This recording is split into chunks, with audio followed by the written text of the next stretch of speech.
Hello, this is Dr. John Wineland, and today we're going to be talking about the beginnings of religion in America.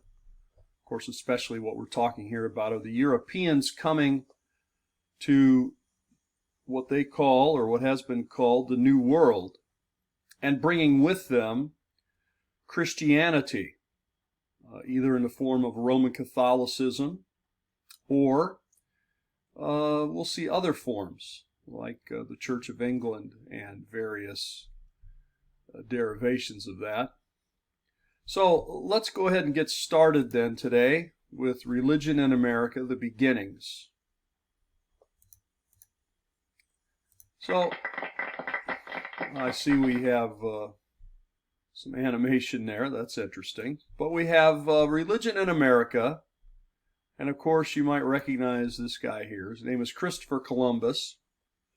As most people used to learn, Christopher Columbus sailed the ocean blue in 1492. And of course, this is going to change things in the Americas, not just North America, but South America, Central America.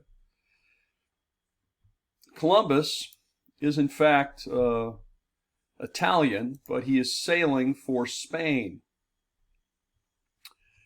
He has the idea that you can get to the east by going west. And with this idea then, he gets funding, he gets sponsorship from the Crown of Spain. They are interested in getting there because the Portuguese have already been sailing, beginning to find their way to where China was, really South India and the South China Sea. They were going for spices is what they wanted. And of course the spices were quite profitable, very desirable, and the Spanish didn't want to be left behind. And so when Columbus came with this new idea that he thought he could get there in a shorter route, what he thought would be a shorter route, easier route than what the Portuguese were doing. So the Spanish backed him. So at any rate, he begins to sail, and he ends up landing in some of the islands in the Caribbean on Columbus Day. What are the odds? But he lands on Columbus Day in 1492. And what happens then is that the Spanish begin to colonize the Caribbean. And by the way, Columbus will make 4 different journeys. I think he actually believed that he had accomplished what he wanted, that he had made it to the area not far from India. And hence the islands then were called the Indies. Now they're called the West Indies, because we know it's nowhere close to India. And he called the inhabitants there Indians, because again he thought it was near India. Well, he makes 4 journeys. This paves the way, it opens the way.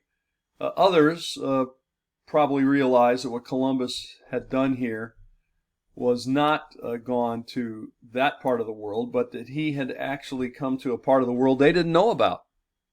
And so we see then that especially the Caribbean, Central and South America, are going to come under Spanish control, and even parts of North America, Florida, and again, sort of the southwest part of what we would call the United States today. So here is Columbus, a nice portrait of him. He sails out of Barcelona and makes his way to the Caribbean. Well, as I told you, the Portuguese have been sailing, they've been sailing mostly southward and have been trying to go around Africa, seeing if they could get around that continent of Africa. They didn't know how big it was. They didn't know how long it would take, but they thought if we could go around that way, we could get to India.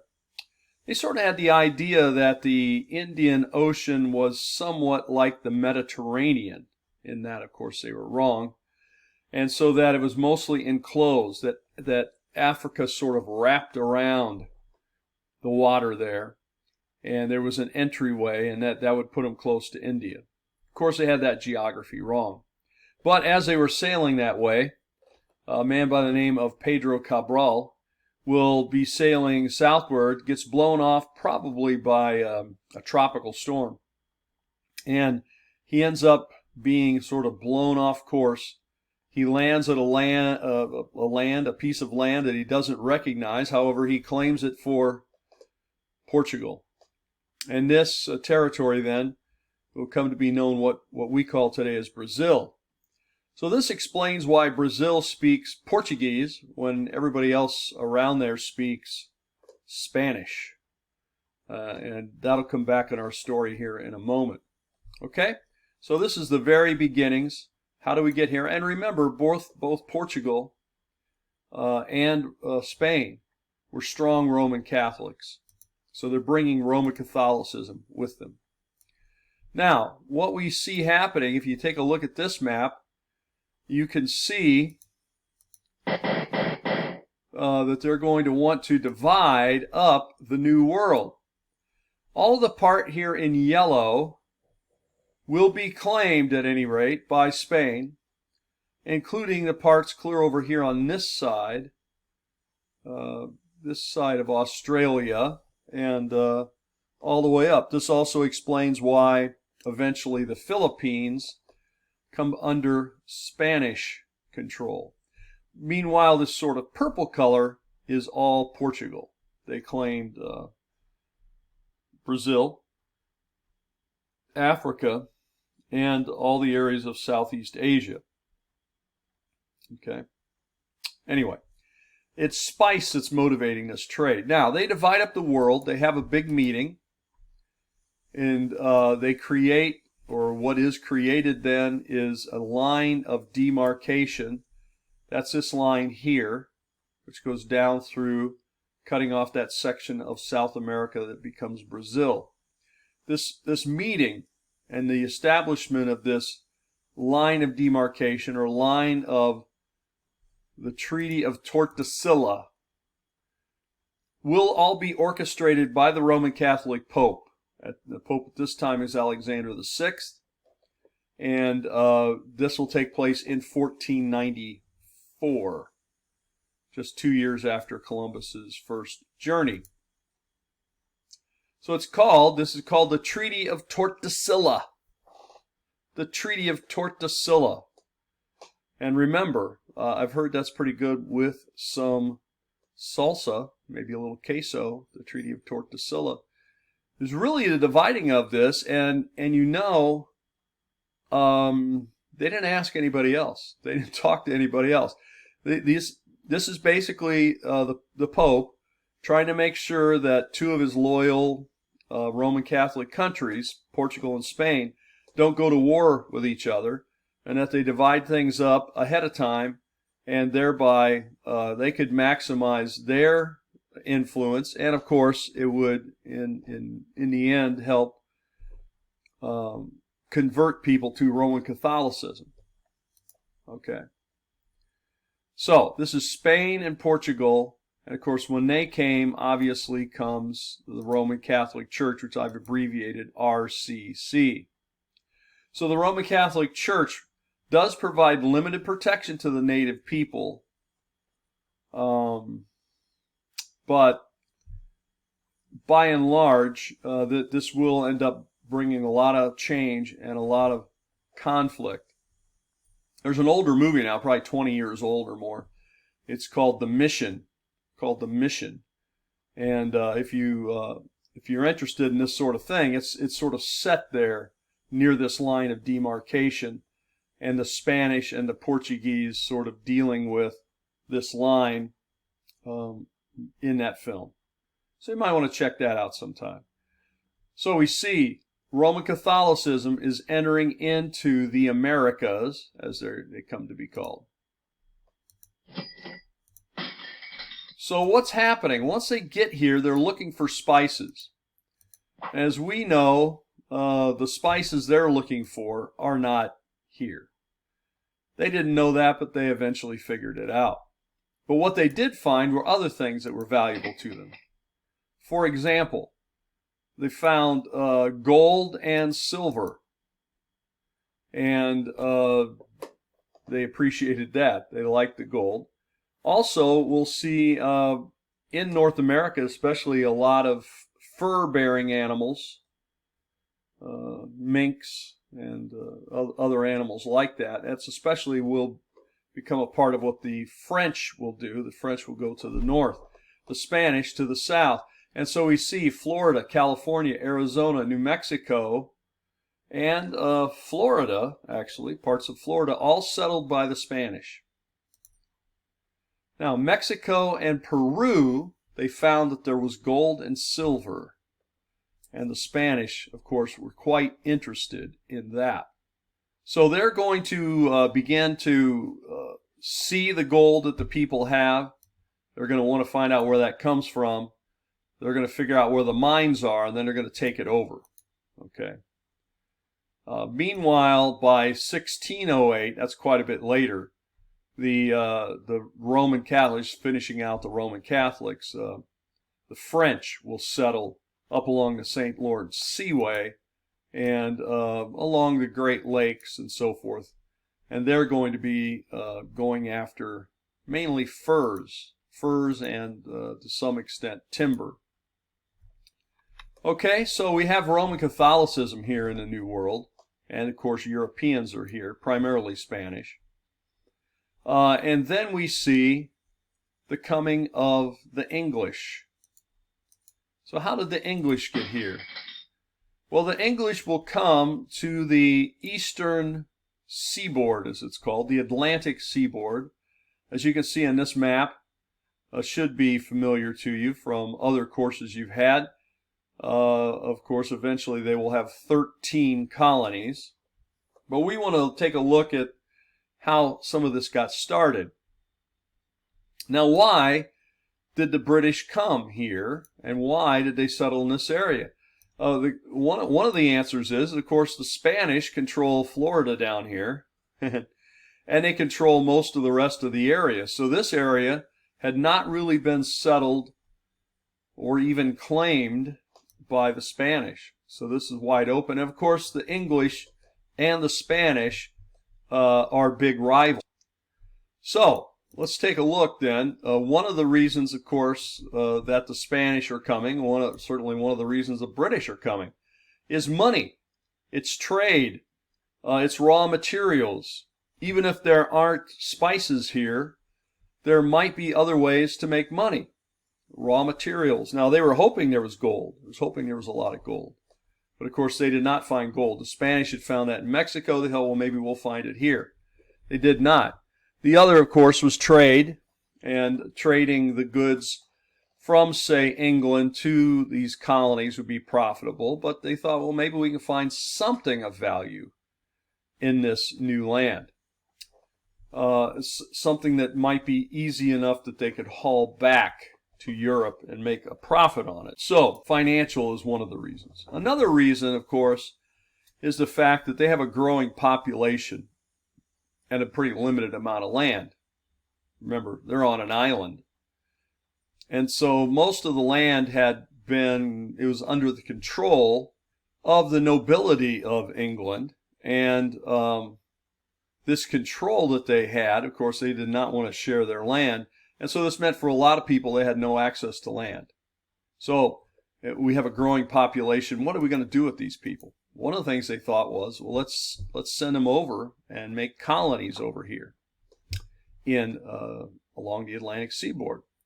Now, financial, surplus population. The third thing would be a military way to sort of counter Spain. Spain was a rival, and Spain already had a big head start on them. And so they did not want to lose out completely. And so they thought if they could get over here and get a foothold, get some territory, this would help them compete with Spain. Now, of course, one of the other big motivations is religious. It's a religious motivation. Some people downplay this, but I don't really think they should. There was a real desire to spread Christianity. And remember that by this time, we hadn't really talked about it in here, but England has broken away from the Roman Catholic Church under Henry VIII. and had established their own church called the Church of England, or sometimes called the Anglican Church. And these were Protestants. And so the idea here was we didn't want to let, if we refers to the English, the Spanish to gain control and make all these people Roman Catholics, right? We wanted to make sure they become good Protestants. And part of this also was religious freedom. There was restrictions in the religious atmosphere of England. And so for some groups, they want to come here to have freedom to worship the way they wanted to worship. So, how did the English first get here? Well, I think it's an interesting story. It's often called the Lost Colony. You can see in this image in the lower right corner here. This is an island called Roanoke Island, and you can see Roanoke written there. Roanoke Island is in fact just off the shore today of northeastern North Carolina. So I've been to this island many times. I used to live in that area. And in fact, they had an outdoor drama, one of the oldest outdoor dramas that still continues today on the island. And it is a performance called The Lost Colony. And it goes through this whole story and actually more than we have time to tell you here. So if you're ever out that way in the summertime, you might want to get a ticket and go see The Lost Colony. I think it's well worth it. Well, who is behind it? This man up here in the upper right is Sir Walter Raleigh. You've probably heard of him. And he establishes then, he sails with several individuals, and he establishes a colony on Roanoke Island in 1587. All right, 1587. Now, they end up calling the land here Virginia. They call the land Virginia. They name it after Queen Elizabeth. Queen Elizabeth never married, never had children. And so one of her titles was being the Virgin Queen. So Virginia is actually named for the Virgin Queen. It's a combination of virgin and Regina, or the Latin for queen. So this is the Virgin Queen, Virginia. Now, it's a little confusing to people because Roanoke Island is supposed to be in Virginia, but it's actually in North Carolina today. And that has to do with the way they drew the lines later. But it was in fact, the territory was in fact called Virginia at the time. And he establishes a colony. You can kind of see it on this map along the edge of the island here, looking out over the water. Now, he leaves the colony. He gets it started, but then he leaves to go back to England to make a report that yes, he had found land, he had established a colony, and things were okay, and he needed to get more supplies, he needed to get more people, because it looked like this was going to work. But while he was there, while he went back, the Spanish Armada shows up in 1588, and the Queen basically tells him, look, you can't go back right now, because I need your help with the Spanish Armada, or there may not be in England to have any colonies. So, with that being the case, Sir Walter Raleigh is pressed into service as the English fight the Spanish. The Spanish send an armada. That's kind of a long story, but basically, the previous Queen of England had been Mary, and Mary was a strong Roman Catholic. She was married to the King of Spain, whose name was Philip, and they didn't really get along, and so she had lived mostly in England by herself, and he lived in Spain by himself. But after she died, sort of prematurely, he said that England was his because it had been his wife. And of course, Elizabeth is on the throne. Now, at first he contacted Elizabeth, said, well, why don't you and I get married? We could have the same kind of agreement that I had with your sister, and maybe you and I would get along better. But Queen Elizabeth wanted nothing of that. And so in part, since he believed that England was his, he sent about, and he had a large fleet. Spain was a much more powerful country at this time than England, and so he sent an entire armada, mostly from Spain, some from the Netherlands, and they went to attack England.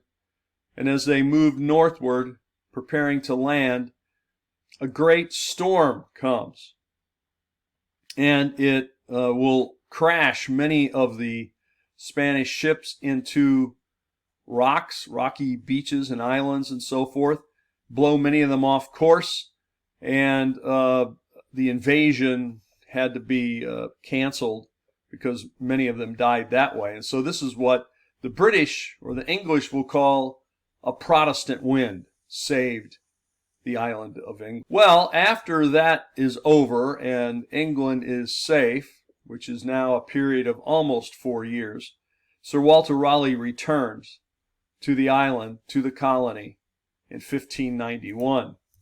And when he returns, he finds that there's no colonists left. Nobody there. And there was, however, carved on a tree, sort of mysterious, Croatan. Croatan. The word Croatan is carved into a tree. And this is the only clue. None of them are left, and so it's been a mystery. This is why it's called a lost colony. A lot of questions as to why. So we see that when Sir Walter Raleigh shows up, after coming back, no colonists are left, and just the word Croatan carved into a tree. And so this has been a mystery. This is why it's called the Lost Colony. Now, of course, many firsts come about from this lost colony. It is the first English-speaking colony in the New World. And, you might say, well, that's Jamestown. But Jamestown, if you listen carefully to how they promote it, they say it's the first permanent English-speaking colony. So, permanent, of course, is the key word there, because this predates it by, well, I don't know, about 30 years. Well, anyway, here we see some of the first. We have the very first Protestant baptism. First Protestant baptism in the New World. And it's of this, this artist has recorded it here, or made a painting of it. This is Virginia Dare. She was baptized there at on Roanoke Island. And you could see then, this is, they brought an Anglican minister with them. This was the very first one. We see that Virginia Dare, by the way, her name Dare is preserved. If you go to that part of North Carolina, the county there is called Dare County, named for her and her parents. The very first Native American was baptized as a Protestant, and that was a guy named Manteo. If you, again, go to Roanoke Island, the main city, the main town on the island is called Manteo. And it was the very first English colony in the New World. Of course, it doesn't last, so it's not nearly as well known, of course, as Jamestown. So let's talk about Jamestown. We see that Jamestown, of course, will be to the north. And here we see the charter that was issued by King James I. You may have well heard of him and his famous Bible from 1607. Here we see his charter in 1606. The charter of the Virginia Company to colonize the land that now would be known as the territory from, say, South Carolina to Maine. But it says right in the charter that the charter was there to spread Christianity. So what we see then is a transplanting of settlers, that is Europeans, to the New World, but they're also transplanting their religion. This is an important theme we need to remember. The ideas and the issues, in fact, the problems and the divisions of Europe are going to come to North America. Now, most of the settlers that come to Jamestown and later colonies will be Calvinistic in their theology. And so here at Jamestown, it's actually set up as a company, much like a corporation, a joint stock company. The first charter was issued in 1606. When they arrived then, you see here a map, a drawing of the settlement. Notice they have a triangular shaped fort that they built. They mainly built it this way because it was faster to build a triangle shaped fort than, say, one that's a rectangle. And they settled near the James River. Of course, they named the river after King James.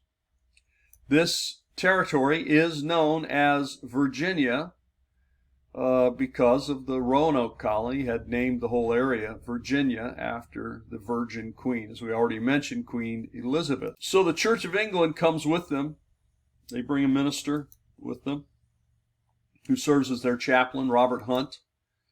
And what is the first thing they do when they land? They have communion upon landing. Eventually then they will have a minister, full-time minister, Alexander Whitaker. 1611 to 1617 he will serve as the minister there. And they begin to set up a government, a representative government, which of course is the kind of government that we still have today in 1619. Now, of course, one of the most famous incidents that takes place here at Jamestown is the conversion of Pocahontas, as she's known. You probably know her from the Disney film, perhaps. But here is the portrait of her as painted, which is now in the Virginia Art Museum. John Rolfe, one of the settlers, will marry Pocahontas, and she will become a Christian and be baptized as a Christian. She will travel to England with him and introduces what the Virginia settlement was all about. But they build their settlement. They begin to, after difficult beginnings, they begin to grow and prosper here. One of the things that's going to help them is the fact that they will find a crop. They will find something that they can sell to make money, to make this a profitable venture, and that is tobacco. In fact, tobacco was a New World plant. No one knew about it in Europe. And so we see they begin to raise tobacco in 1612. It's a very labor-intensive crop. If you don't know, it grows in sort of short, leafy plants, a bush-like structure. And then it has to be planted by hand. It has to be harvested by hand. It has to be hung up and dried, and then the veins of the leaf have to be pulled out by hand. A lot of hard work out in the fields, hard work even once you harvest it and hang it up to dry to then get it ready. And of course, tobacco was a new kind of crop. It has an addictive substance, nicotine, which of course makes it, once people get used to it, a market for it was pretty easy to develop. By 1619, the first people who came, many of them were indentured servants, and many of them worked in the fields.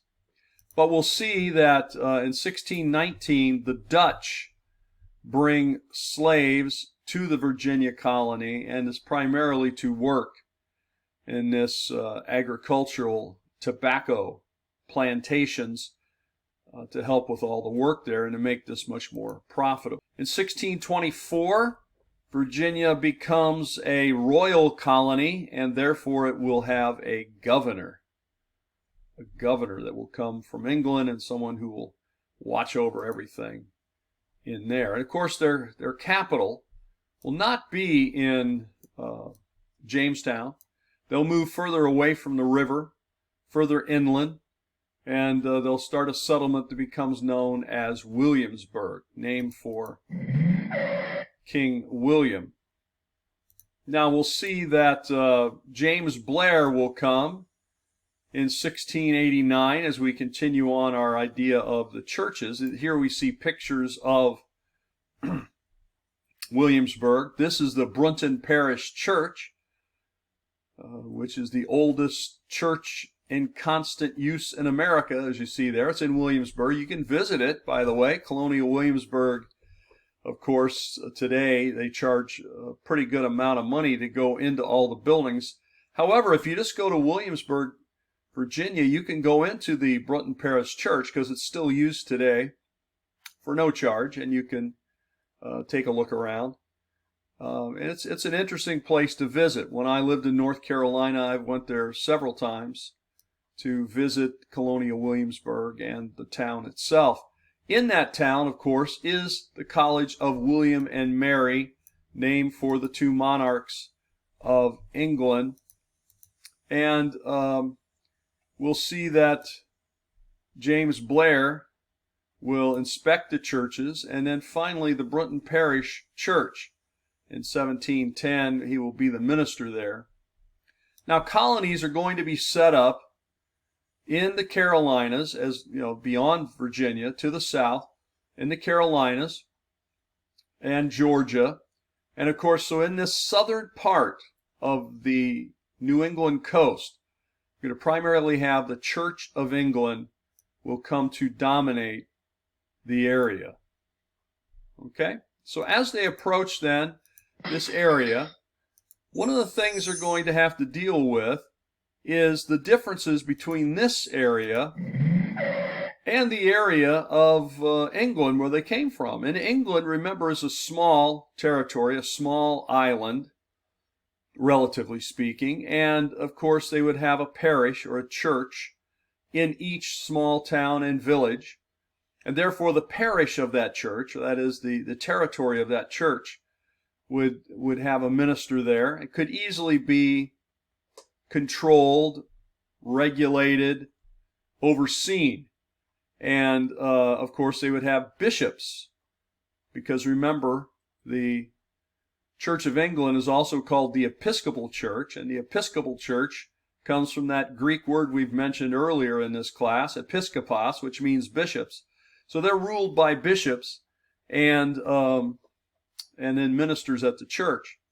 Part of the problem in the New World here is that the towns are few and far between.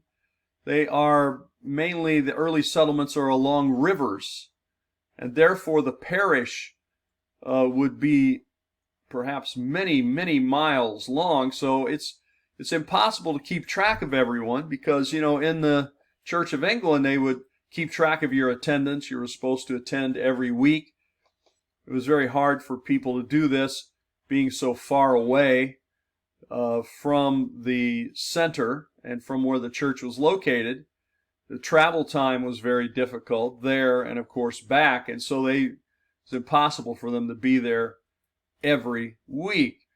This began to break down then the sort of governance that they were accustomed to. So what happens then, without really bishops, without the kind of governance they'd had before, is they began to look over the church with what's known as the parish and vestry system, which they had back in England, but they had to adjust it, and more duties were assigned to the vestry to oversee the church. And I think this continues on even in our churches today in America, what we are accustomed to. So the vestry then, which is basically what I suppose in many of the churches you go to, you might call it the church board, or, you know, the elders, the deacons, that sort of thing. These are the people that were supposed to oversee the congregation, oversee what's going on. But the bishop wasn't around to oversee the building or oversee the minister or oversee the financial transactions. And so this fell to the vestry. And we see that important citizens, of course, men, were going to oversee the church as vestrymen. And here we see a famous one, right? The signature of G. Washington. George Washington was a vestryman, and many others like him. So in England, each parish was a town. In America, though, because we had long and narrow rivers here and not a lot of settlements, hard for people to come, many people would miss church. This weakens the parish system. So this vestry was an organization of laymen, not ministers, not clergy, and they began to be then the trustees of the property. The trustees of the property, overseeing the building, overseeing paying the bills. You know, if you have a leaky roof, who's going to fix it? Well, somebody has to take care of that sort of thing. Somebody has to say, do we have the funds to do this? Who is going to fix it? How are we going to get it fixed? How will we pay for it? How will it be taken care of? That's just one example of maintenance on the building. Also, the minister, overseeing what the minister is paid. Is the minister actually showing up? Is the minister actually doing his work? That sort of thing. This also fell to the vestry. And so this, I think, sets a kind of pattern that we see even today, where we have trustees and boards and so forth that oversee the activities of the church. This was not anything like this, was not from England, but we see it becomes really a part of our culture here in the New World, in North America especially, with churches, and probably churches that you are accustomed to. Well, the vestrymen had authority, and typically these were very important residents, men, who were on the vestry, but they also became a part of the local government. And so what we see here is a photograph of the House of Burgesses at Williamsburg, Colonial Williamsburg, we'd call it today. But since there's no local bishop, it was the vestrymen who appointed the parish priest. It was the vestrymen who made sure the priest was paid and doing his job, who had to sort of become the managers of the priest. You did not find this in England, certainly didn't find this in Europe. They controlled the finances, and these men become very powerful, certainly in the church, but they're also powerful in government, local government. These are the same powerful men. They're known as the landed gentry. That is, these are wealthy men who have land and who have influence. And so we'll see that this landed gentry then will be the ones who control the government as well of this new land. They also served in the military. If you needed militia officers, they would serve as militia officers as well. And we see somebody like George Washington is a good example of someone who is involved in government, and in the government of the church, in the government of the area of Virginia, in the government or overseeing as an officer of the military as well. So a good example for us to look at. So the justices of the peace, they also serve as judges or justices, delegates to the House of Burgesses. So, you know, they didn't have judges there, so these men would also become the kind of judges who would carry out law and order, punishments, and that sort of thing that people might have. Somebody stole something, someone had bad business practices, someone was violent. What do we do with them? Well, we take them before the justices of the peace, and these were again the same kind of men. Okay. So there wasn't a lot of difference between the church government and the local government as far as who was involved in it.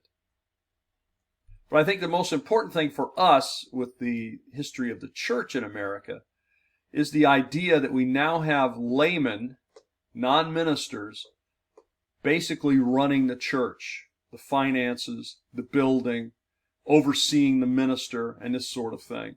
And this becomes a very common thing then today in our congregations. Well, a different kind of colony I wanted to mention was the colony at Maryland. And this begins in 1632. This goes with this was founded by the Calvert family, who come to be known, or they are known already, as Lord Baltimore. Hence, we see the main city that develops, the main settlement develops in Maryland is known as Baltimore still today, and Lord Baltimore. So the Calvert family then are Roman Catholics. So for the first time here we see the Roman Catholics have a place to come. Now eventually the Calvert family by 1713 will convert to Anglicanism, but they're still going to have a large number of Roman Catholics who have settled in Maryland. In fact, early on, about 2/3 of all the residents in Maryland are members of the Roman Catholic Church. So this is a bit of an anomaly from what we're seeing, that we're basically the English colonies are primarily all Protestants. Well, that's not really true when it comes to Maryland. Okay, so eventually, though, when the Calvert family converts and Lord Baltimore becomes Protestant, the Anglican Church becomes a state church. And this is something we haven't mentioned yet. But in Europe, they had a state church. That is, we pride ourselves, I guess we pride ourselves, in the United States as having a separation of church and state. That the government, we have written into our laws, that the government will not establish a state church. Okay? And so they haven't. But this was not the case in Europe, and it was part of the reason why we did this was because of the experience from Europe, and the fact that we start to get to be so diverse in the New World, in the English colonies, that there is no one dominant church to say this is our state church. But this did not stop colonies, individual colonies, or later on states, from having a church that was the official church there. So as we said, Virginia and South, it would be the Church of England, or the Anglican Church, or later on here in America called the Episcopal Church. But in Maryland, it had switched from basically being a Catholic church to the Anglican Church.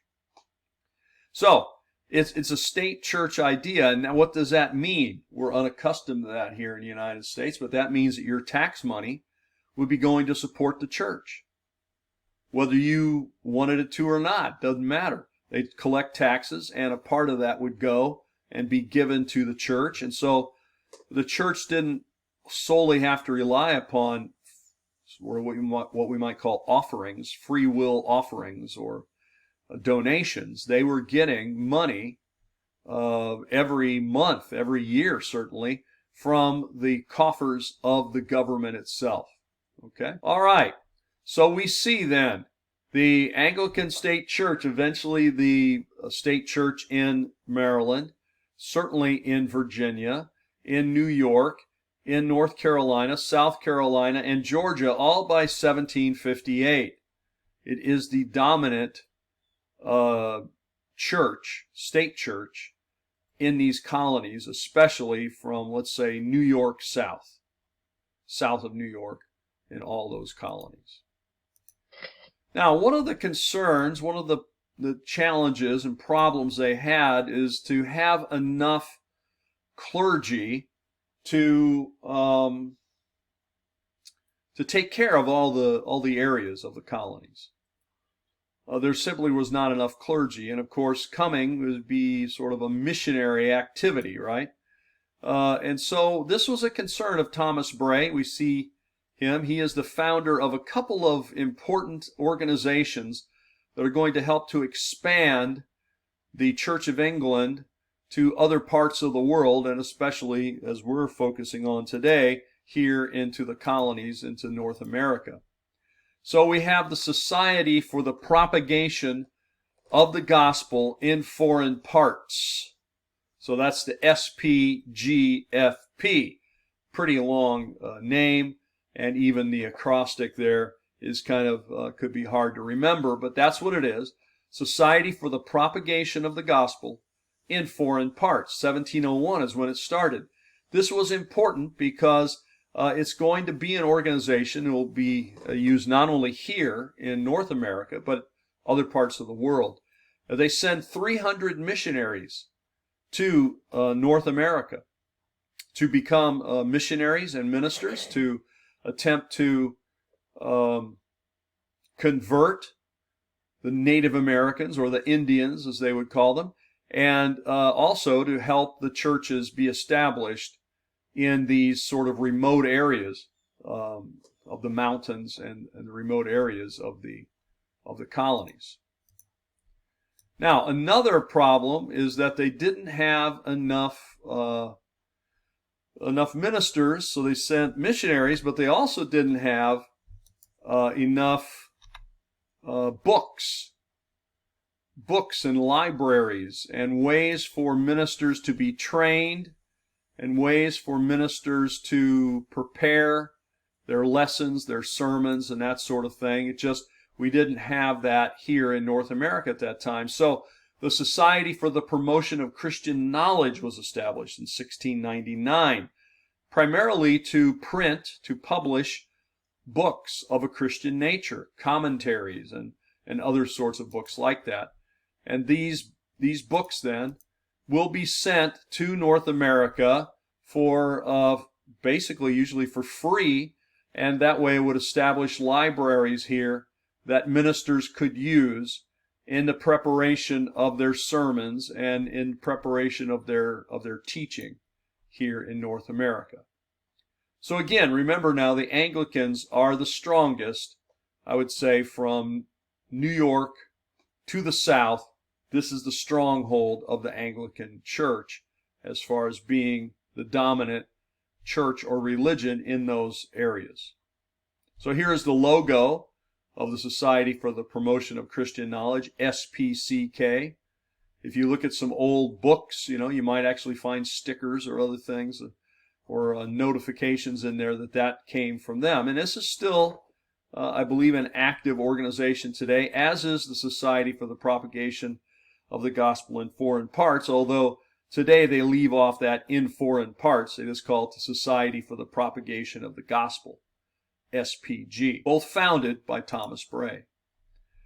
Now, let's talk about other areas further to the north of New York, where it's not the Anglicans that are in charge. And this is what we might call the Puritans.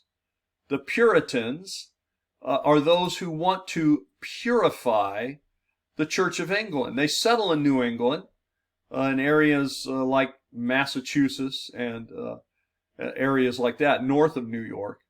They settle in New England. They had been not well accepted always back in England because they were critical of the Church of England.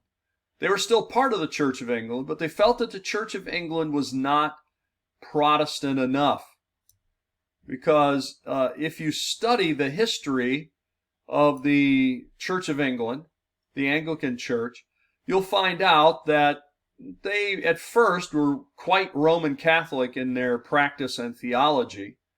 And it started because Henry VIII wanted to get married. He wanted a divorce and he wanted to get married.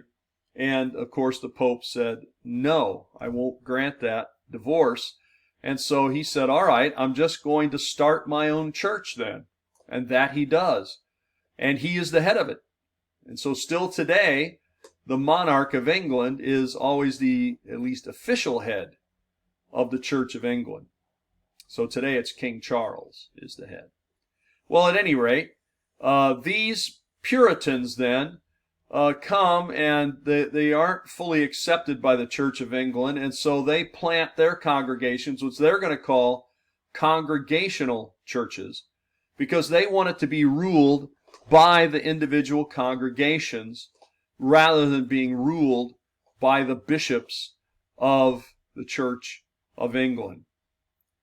And they also want to purify the church. They want to rid the Church of England from Roman Catholic practices, therefore purifying it. That's what the word purifying means, or Puritan means, purifying the church of the Roman Catholic theology and Roman Catholic practices. So here we see a painting of some Puritans from that time period. So here we go. Here's a kind of some artwork of another group, although a related group, known as the Pilgrims. The Pilgrims did not even want to stay in the Church of England. They wanted to be separate, completely separate from the state, and they wanted the church and the state to be separated. They were eventually driven out of England, and they went to Holland, or today we would call it the Netherlands.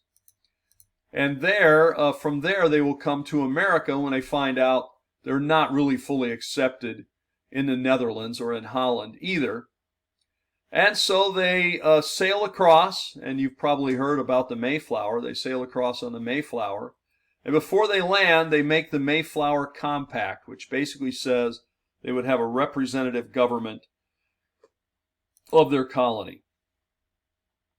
And so this is quite famous because it is the first sort of established governmental document of the Americas. And in many ways, you see a kind of parallel there to what would come later as the United States kind of approach of independence and representative government. Well, the first governor is named William Bradford. And so this artwork here, you see the Mayflower, Plymouth Rock, and you see all of them landing. And you see their unique hats and dress. They bring a religious leader with them as well, named Elder Brewster. And here they will settle. But of course they have a hard time because they didn't really land where they thought they would. It was much colder. They got there much later. They had storms along the way that delayed them. And that first winter, many of them died. The only reason probably any of them survived is that the local Native Americans helped them out, gave them food, and then later in the spring taught them how to plant the kinds of crops that would grow in this land that was foreign to them. So we see that the Puritans then have an approach that certainly has an effect upon the United States and the history of the United States. They bring with them a very Protestant view of the Church of England, and they've separated themselves from the Church of England, but they have very much Calvinist or Calvinistic theology. The Puritans then have Calvinistic theology, and they bring that with them, and they incorporate it into their government, really.